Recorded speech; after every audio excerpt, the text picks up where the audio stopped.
Oakhaven Medical Center thrummed with its usual self-important hum, but for rookie nurse Nyarai Moyo, it was a symphony of anonymity. Her quiet efficiency went unnoticed, her presence a mere shadow in the gleaming halls. The sterile calm shattered when Colonel Mateo Vargas, the hospital's most revered patient and a living legend, clutched his chest. One moment, he was sharing a strained smile with his family, the next, a guttural gasp tore from his throat, his face contorting in agony before he slumped into the waiting arms of his distraught daughter. The room erupted.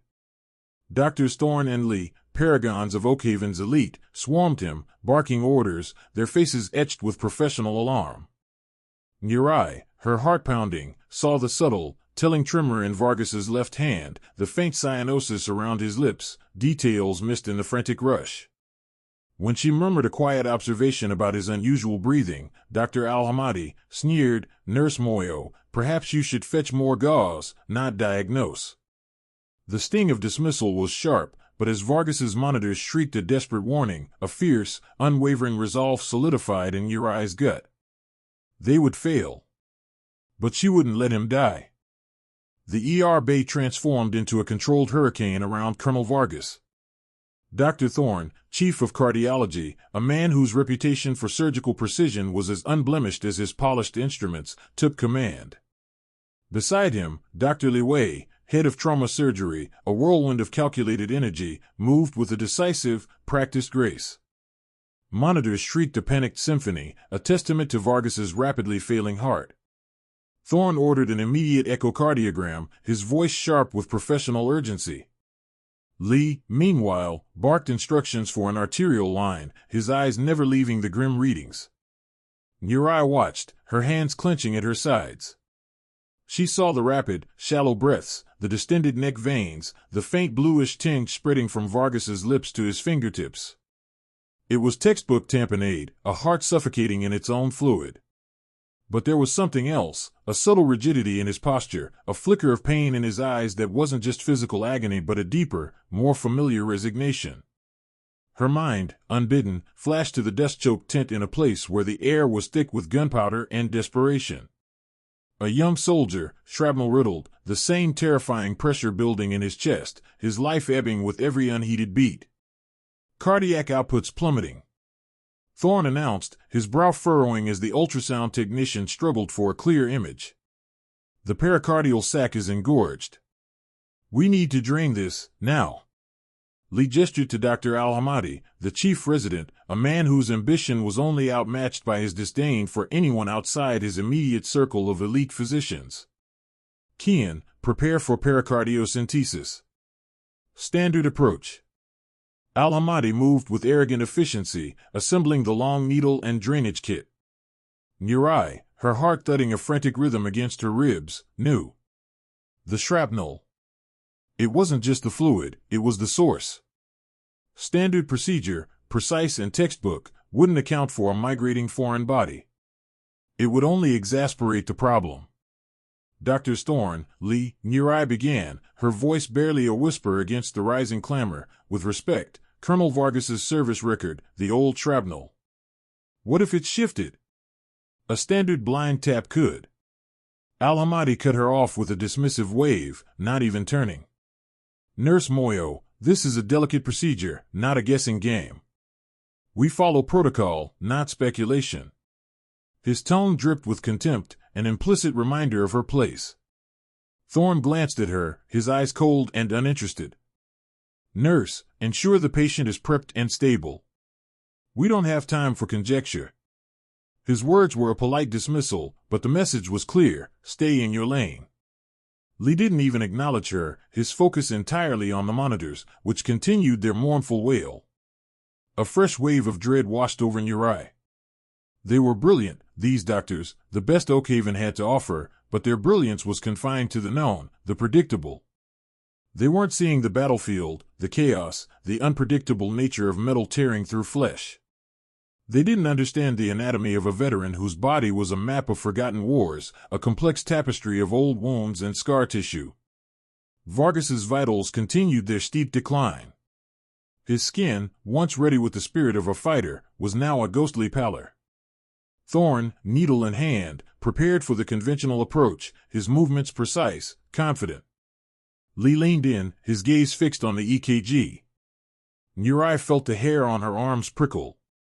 It was the same sensation she'd had countless times before, just before a bullet tore through the air or an IED detonated. That gut-wrenching certainty that disaster was imminent, that the rules were about to change, violently and irrevocably. She saw the tiny, almost imperceptible tremor in Vargas's chest as he tried to breathe, a subtle asymmetry that spoke volumes to her. A faint, nearly forgotten memory surfaced, a makeshift field hospital, a broken rib, a prayer. She swallowed hard, the metallic taste of fear coating her tongue. They were going to puncture the wrong spot. They were going to miss the real problem. The colonel was dying, not because they lacked skill, but because they lacked a different kind of vision, a vision forged not in sterile operating rooms but in the brutal, unforgiving crucible of war. And no one would listen to the quiet, unassuming nurse who held that vision. Not yet. The air in the room, already thick with professional tension, began to crackle with an emergent, primal fear. Colonel Vargas's breathing grew shallower, his chest a frantic, ineffective bellows. The subtle asymmetry Nyarai had observed moments earlier became more pronounced, a telltale sign that the pressure around his heart wasn't just building, it was shifting, twisting itself around the old, unseen wounds. The monitor's relentless beep was a drumbeat to catastrophe, each pulse growing weaker, more erratic. "Damn it, Thorne, the pressure isn't dropping," Dr. Lee snapped, his usually precise movements becoming jerky. He adjusted a dial on the ultrasound, his brow furrowed in frustration. "We're still getting significant fluid, but the aspiration is incomplete."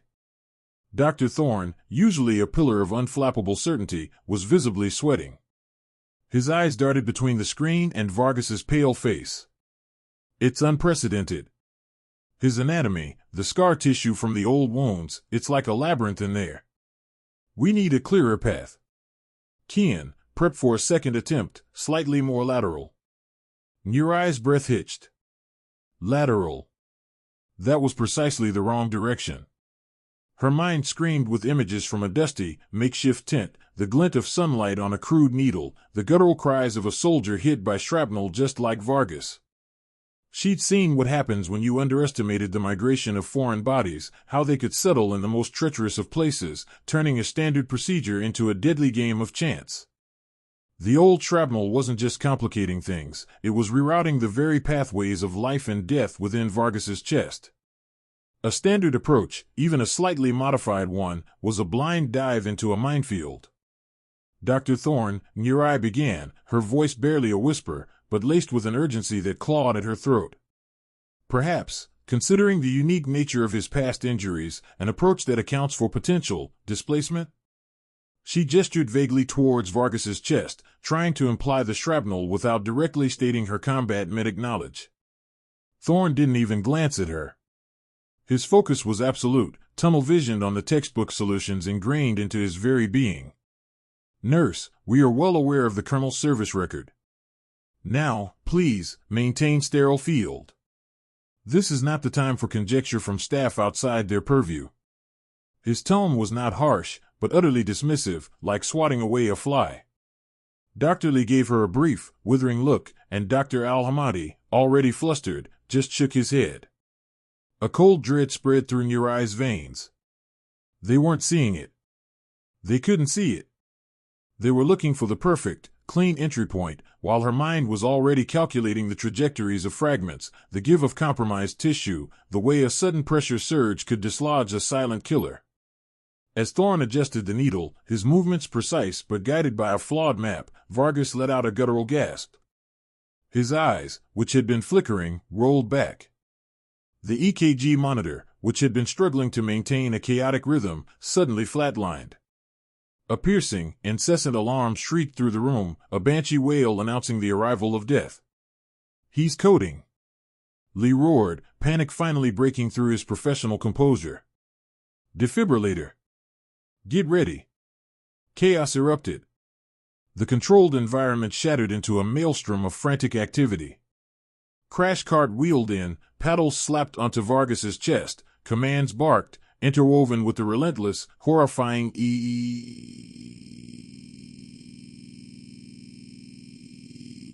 of the flat line. Nyarai stood frozen for a second, the sound piercing her memory, dragging her back to moments when that same sound had meant certain loss, unavoidable tragedy. But this time she knew it could have been prevented. Her hands clenched, knuckles white. The fear in the room was palpable, a suffocating blanket woven from professional failure and the imminent loss of a national hero. Thorne, his face ashen, pushed on Vargas's chest with a desperation that bordered on violence, his earlier arrogance replaced by raw, unadulterated terror. "Come on, Colonel, fight.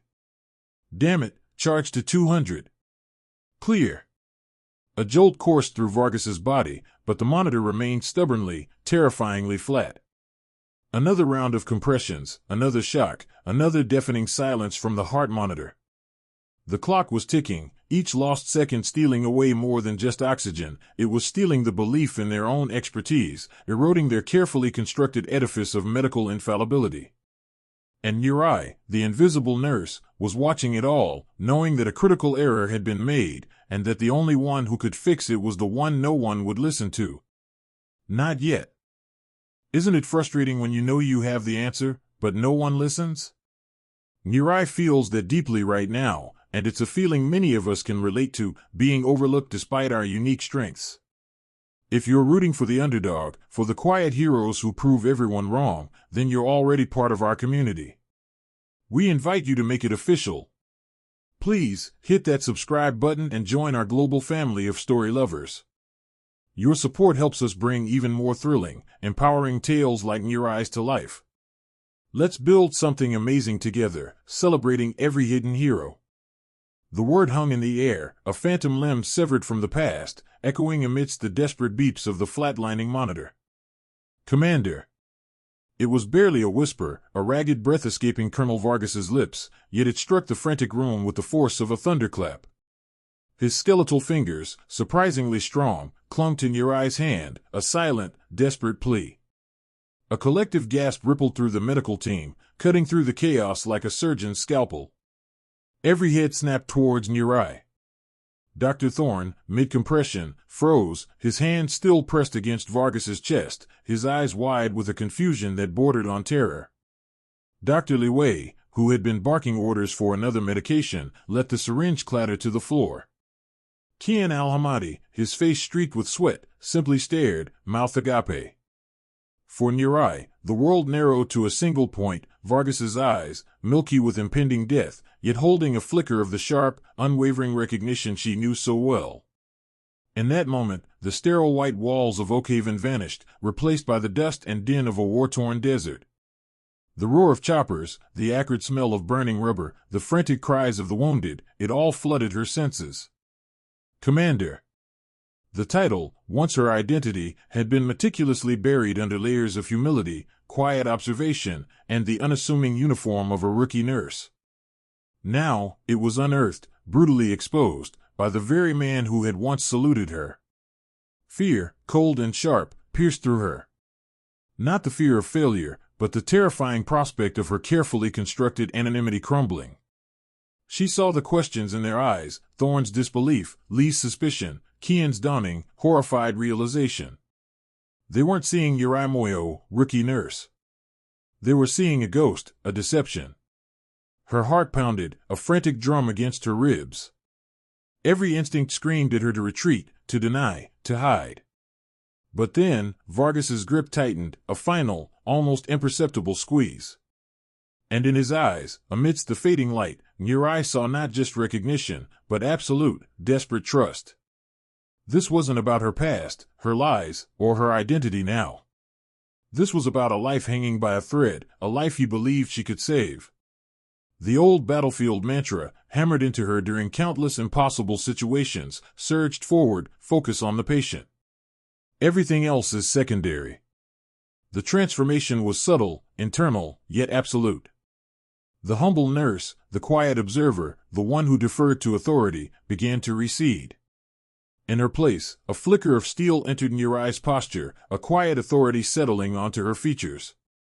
Her voice, when it came, was low, calm, cutting through the stunned silence with an unexpected force. "Dr. Thorne," she said, her eyes fixed on his, demanding his attention. The sound of her voice, so different from her usual deferential tone, made him flinch. "He's still losing blood into the pericardial sac. The shrapnel is migrating, creating an atypical tamponade. Your current approach won't work." Thorne, caught between his professional pride and the chilling implications of Vargas's whisper, stammered, "What? What are you talking about, Nurse Moyo? We are following protocol." Who are you?" "I'm the one who can save him," Nyarai stated, her gaze unwavering. The words were not boastful, they were simply a statement of fact, imbued with an unshakable conviction. "There's no time for standard procedures, doctor. We need an improvised pericardiocentesis. Now." The sheer audacity of her statement, delivered by a junior nurse to the chief of cardiology, was breathtaking. Li Wei scoffed, "Improvised? Are you mad? This isn't a back alley clinic." Nyarai ignored her, her attention still locked on Thorne. "His anatomy is compromised by scar tissue and the shrapnel's position. Conventional entry points are blocked. We need a different angle. High pressure, rapid drain." She wasn't asking, she was directing. Her eyes, usually downcast, now held a fierce, unyielding light. Thorne stared at her, his mind reeling. The arrogance that had defined him was battered by failure and the surreal recognition from a dying war hero. He had exhausted every by-the-book solution. Vargas was flatlining. Death was imminent. What did he have to lose? A horrifying, desperate hope flickered within him. He didn't understand how she knew this, or who she truly was, but Vargas's whisper, combined with her sudden, cold competence, was undeniable. The man was dying, and Nyarai, the invisible nurse, was now the only one offering a path forward. With a profound, guttural sigh of defeat and a terrifying leap of faith, Thorne slowly nodded. "Tell me what to do," he choked out, his voice barely audible, the words an admission of his own failure and a begrudging surrender to the quiet, formidable woman before him. The authority had shifted. The hierarchy was shattered. Nyarai Moyo, the humble rookie, had just stepped into the spotlight, no longer hiding the commander within. The transformation was absolute, breathtaking in its suddenness. The quiet, almost invisible rookie nurse vanished, replaced by a figure radiating an icy, formidable competence. Nyarai's voice, no longer soft or hesitant, cut through the frantic beeps of the monitors like a surgeon's scalpel. It was calm, measured, utterly devoid of emotion, yet infused with an authority that left no room for doubt or debate. "Retrieve a large-bore 4 cannula, preferably 14 gauge. We'll need a 50 cubic centimeter syringe, a 3-way stopcock, and a short length of extension tubing. Quickly." Her instructions weren't requests, they were commands, delivered with the unflinching certainty of a battle-hardened officer. Her eyes, once downcast, now scanned the room with an almost preternatural focus, assessing the equipment, the space, the struggling patient. Thorne, still reeling, felt a hot flush of humiliation creeping up his neck. He, the chief of cardiology, was being ordered about by a rookie nurse. Yet, the memory of Vargas's whispered word, the sheer desperation of the moment, and the chilling competence emanating from Nyarai, paralyzed his ego. He found himself moving, his hands fumbling slightly as he grabbed the requested items, an instinct he hadn't known he possessed kicking in, obedience. He handed them to her, his movements stiff, almost robotic. Dr. Li Wei, head of trauma, stood frozen, his brow furrowed in a mixture of disbelief and growing alarm. A nurse was dictating a critical, high-stakes procedure? An improvised pericardiocentesis with a large-bore cannula? This wasn't just unorthodox, it was, by Oakhaven's pristine standards, an act of sheer madness. Kian Al-Hammadi, the chief resident, looked equally stunned, a silent, gaping question forming on his lips, but no words dared escape. The air in the room, previously thick with panic, now vibrated with a terrifying, expectant silence, punctuated only by the failing rhythm of Vargas's heart on the monitor. Nyarai didn't waste a second. She took the equipment from Thorne, her movements fluid and efficient. "Dr. Thorne, position yourself here." She indicated a spot over Vargas's chest, her hand not quite touching him but leaving no ambiguity. You will guide the cannula. Your hand, Dr. Thorne, is steady. We will use your skill.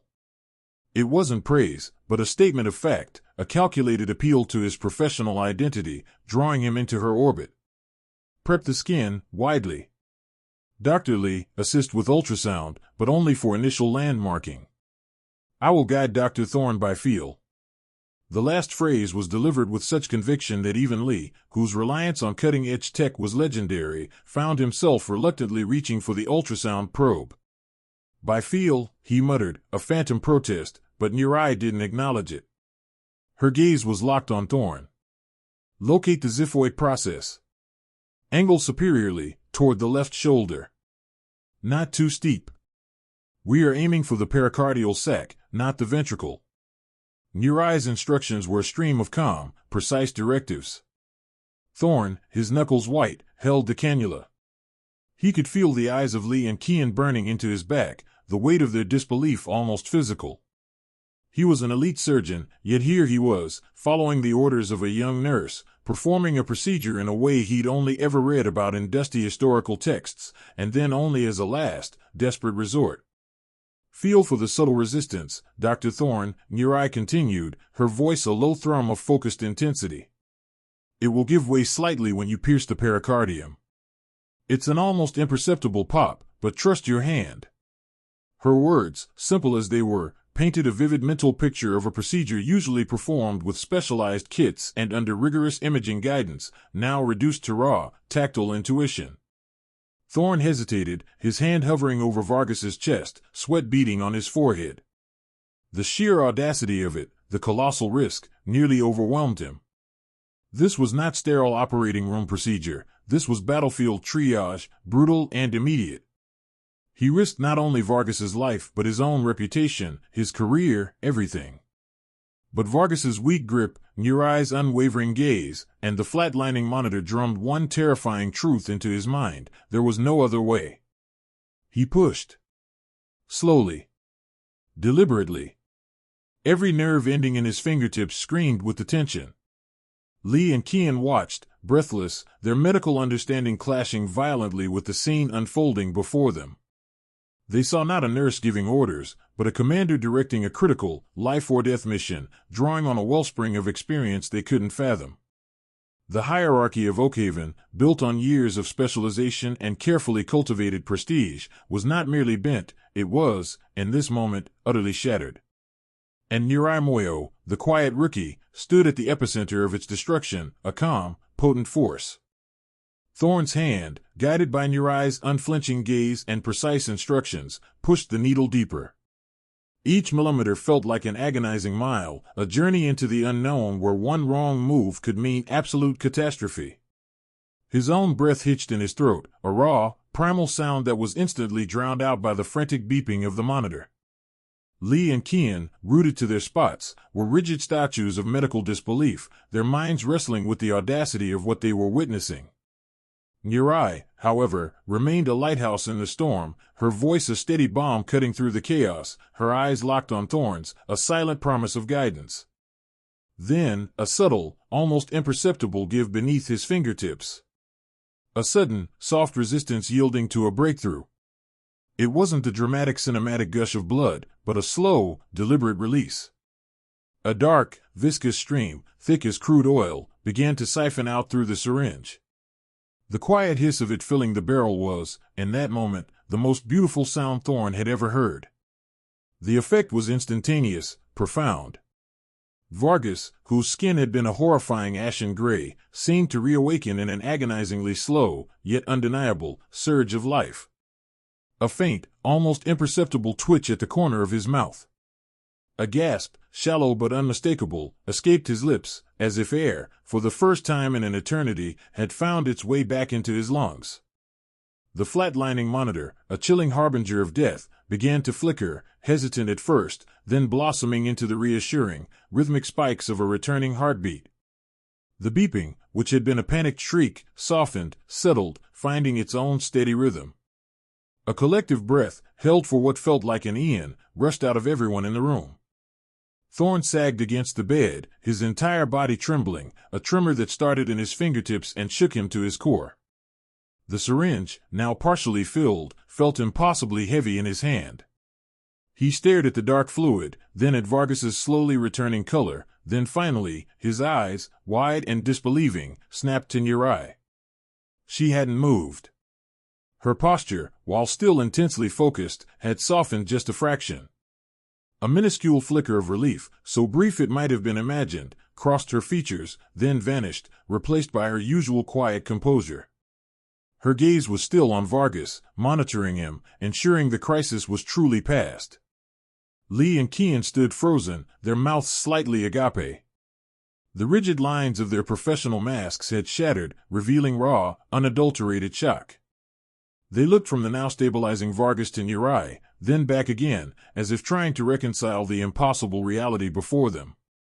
The rookie nurse, the quiet one, the one they had so casually dismissed, had just, through sheer, unadulterated skill and courage, pulled a war hero back from the precipice of death. Thorne, feeling a strange mix of exhilaration and profound exhaustion, slowly withdrew the needle, Nyarai still guiding his every move. The room, which had been a maelstrom of panic and despair, was now hushed, filled only with the steady beeping of the monitor and the quiet, almost reverent breathing of the medical team. The air, heavy with the metallic tang of fear and adrenaline, began to clear, replaced by an intoxicating scent of triumph. He found his voice, a raw, hoarse whisper that barely resembled his usual commanding tone. He's stable. The words were an understatement of epic proportions, a desperate attempt to grasp onto the clinical reality when his entire world had just been turned upside down. Lee, slowly, carefully, moved to Vargas's side, his fingers instinctively going to the pulse point in the colonel's neck. A small, involuntary gasp escaped him. Strong, so much stronger. His eyes, usually sharp and critical, were now soft with awe as he looked at Nyarai. Kian, equally stunned, could only manage a slow nod, his gaze fixed on Nyarai as if seeing her for the very first time. The immediate, urgent threat had passed. The cold grip of death, which had moments ago been tightening its hold, had abruptly released its prey. And it was all thanks to Nyarai Moyo, the quiet rookie, who had dared to see a solution beyond the textbook, beyond the hierarchy, beyond all conventional wisdom. The raw, emotional catharsis in the room was palpable, a silent chorus of relief echoing off the sterile walls. The triumph wasn't just Vargas's life saved, it was the quiet, undeniable validation of a hero, finally seen for who she truly was. The air in the operating theater, once thick with panic and the scent of impending doom, now thrummed with a different kind of energy, stunned silence, then a wave of profound relief that threatened to buckle the knees of everyone present. Thorne, his hand still sticky with Vargas's blood, slowly lowered the syringe, his gaze never leaving Nyarai. The sheen of sweat on his brow, the slight tremor in his usually steady hands, all spoke of the terrifying precipice they had just skirted. His arrogance, a shield he had worn for decades, seemed to have evaporated, leaving behind a raw, vulnerable man confronted with the limits of his own expertise and the undeniable brilliance of someone he had so carelessly dismissed. "Nyarai," he said, his voice a low, gravelly whisper, sounding utterly foreign without its usual crisp authority. He cleared his throat, trying to regain some semblance of control, but it was a futile effort. His eyes, usually sharp and dissecting, were now wide with an emotion that looked suspiciously like awe. "That was... I don't know what to say." The admission of his own inadequacy, a concept utterly anathema to Dr. Aris Thorne, hung in the air, a testament to the magnitude of what had just transpired. He didn't just acknowledge her skill, he acknowledged his own blindness, his own prejudice. Li Wei, who had moved to check Vargas's vitals and found them miraculously stabilizing, turned to Nyarai. He didn't speak, but the look in his eyes was eloquent. It was a silent apology, a profound respect, and an almost fearful wonder. Kian Al-Hammadi, his face still pale with the aftershock of the crisis, just nodded slowly, a deep, silent bow of respect.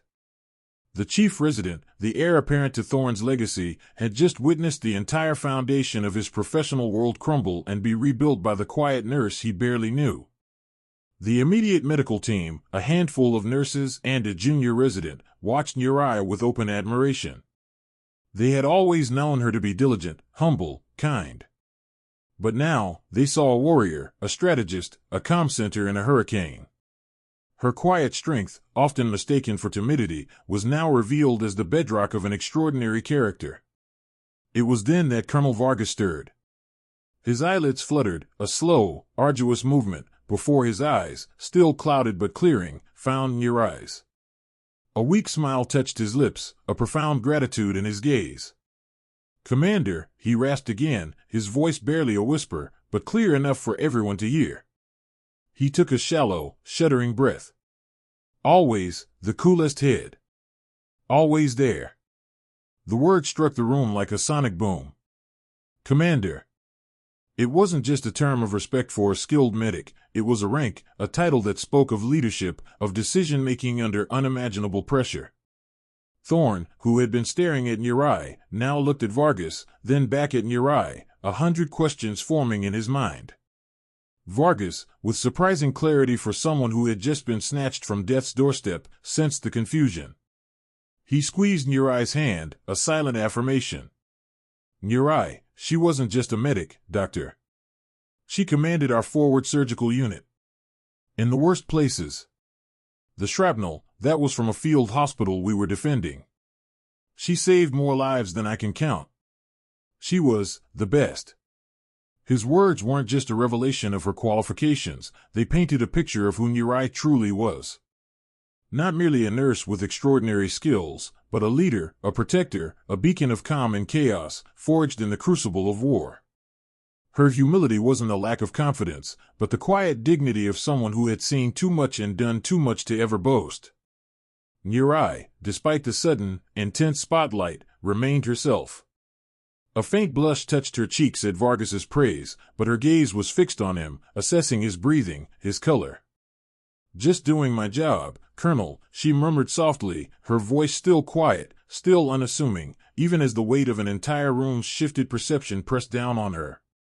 She had saved a life, navigated a medical minefield, shattered an entrenched hierarchy, and earned the respect of 3 of the most arrogant doctors in the city. Yet, her focus remained, as always, on the patient. Her transformation was complete, not because she had changed, but because the world around her had finally caught up to who she truly was. The following days at Oakhaven were a whirlwind, not of panic, but of quiet revolution. The hospital administration, initially skeptical, launched an immediate, albeit discreet, investigation into Nyarai Moyo's background.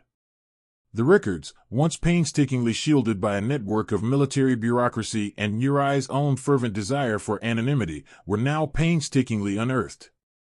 They revealed not just a combat medic, but a decorated leader, a commander indeed, whose commendations read like a catalog of impossible saves under unimaginable duress. Her decision to transition to a quiet civilian nursing role was also understood, a retreat from the relentless, high-stakes trauma, a bid for a simpler, less burdened life.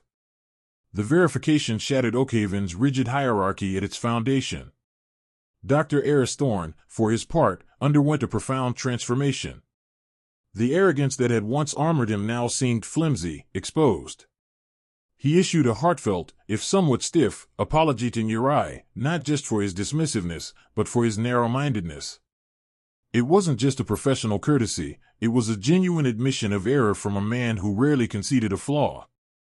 Thorne, known for his relentless pursuit of excellence, now channeled that drive into advocating for a more inclusive, responsive medical environment. He initiated grand rounds discussions centered on interdisciplinary collaboration, pushing for nurses' insights to be not just heard, but actively sought. His interactions with junior staff, once curt and authoritative, became inquisitive, almost humble. He had truly changed, not just accepted. Dr. Liwei and Dr. Kian Al-Hammadi found themselves in an equally uncomfortable, yet ultimately formative, position. The incredulity that had plastered their faces during Vargas's crisis slowly morphed into a grudging respect, then genuine admiration. Li, the pragmatic head of trauma, realized the gaping void in his own expertise when faced with truly unconventional trauma. He began quietly consulting Nyarai on complex cases, valuing her instinct and field-honed practical solutions. Kian, the ambitious chief resident, was perhaps the most visibly impacted. He had witnessed firsthand how his textbook knowledge had failed where Nyarai's raw experience had triumphed. The experience instilled in him a critical humility, a crucial lesson for any young doctor. He started treating every nurse, every technician, with a newfound respect, understanding that true wisdom often resided outside the traditional power structures. They learned that leadership wasn't just about giving orders, but about listening, trusting, and being brave enough to follow. Colonel Vargas made a remarkable recovery, his gratitude for Nyarai a quiet, constant presence in the rehabilitation ward. Their bond, forged in the crucible of his near-death experience, was unique. He saw in her the same quiet strength he had cultivated in his own soldiers, a quality far more valuable than any medal. He called her his guardian angel, but Nyarai, ever modest, simply ensured his pain medication was timely and his spirits remained high. The hospital, once so entrenched in its traditions, now slowly began to shift. Nyarai, still unassuming, could no longer be ignored. Her combat experience, initially an anomaly, became her strength. Oakhaven, recognizing the invaluable asset they possessed, created a specialized role for her, critical response nurse lead. It wasn't about becoming a doctor, but about leveraging her unique skill set. She spearheaded training programs for rapid response teams, sharing her knowledge of improvised solutions and high-pressure decision-making with nurses and even residents. She taught them to look beyond the textbook, to trust their instincts, and to find solutions where none seemed to exist. Nyarai remained Nyarai, quiet, focused, humble. Her newfound agency wasn't a megaphone, but a steady, influential hand. She walked the halls with a different kind of confidence now, not arrogant, but assured. The fear of being overlooked had vanished, replaced by the quiet certainty of being seen. Her presence infused Oakhaven with a vital, humanizing truth, that courage isn't always loud, that brilliance often hides in plain sight, and that true healing comes not just from advanced technology, but from the simple, profound act of believing in one another. Oakhaven's status quo had been shattered, not by a revolution, but by a quiet revelation, leaving behind a legacy of lasting change, hope for a more empathetic future, and a deep appreciation for the human capacity to grow beyond prejudice. Nyarai's journey reminds us that true strength often lies in quiet humility, and that seeing beyond the surface can unlock extraordinary potential in everyone. Her story is a testament to empathy, challenging us to appreciate the unseen heroes among us. What unsung hero in your life has inspired you to look beyond expectations? Share your thoughts below. If Nyarai's quiet courage resonated, please consider subscribing. Join our growing global community, as your support helps us create more compelling stories like this. Thank you for watching and for being a cherished, valued part of our journey. We're so grateful to have you with us.